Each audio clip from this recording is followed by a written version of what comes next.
Hari ini, kita nak fahamkan satu konsep yang sangat penting dalam dunia pendidikan, iaitu integriti seorang guru. Bukan pasal buku teks je, apa sebenarnya asas yang membentuk seorang pendidik yang betul-betul hebat? Okey, integriti ni ia adalah amalan jujur, telus dan bertanggungjawab. Inilah teras profesyen perguruan. Maksudnya buat kerja dengan ikhlas, tak salah guna kuasa dan jadi contoh moral yang baik. Tujuannya besar tau, untuk jayakan sistem pendidikan kita dan lahirkan generasi masa depan yang beretika.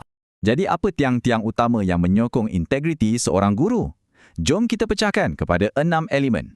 Yang pertama, mestilah jujur dan telus. Lepas tu, kena ada rasa tanggungjawab yang tinggi pada pelajar. Seterusnya, perlu ada etika yang tinggi dan sudah tentu kena prihatin dan sayang pada pelajar. Akhir sekali, sentiasa berilmu dan mahir serta tahan lasak hadapi apa jua cabaran profesional. So, kenapa semua tiang ni penting sangat? Apa kesannya pada kita dan masyarakat? Ia membina kepercayaan orang ramai, jadi contoh baik untuk pelajar dan pastikan pendidikan kita berkesan.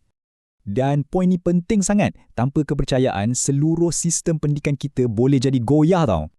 Okey, jadi macam mana kita nak pastikan integriti ni sentiasa kuat dalam sistem pendidikan kita?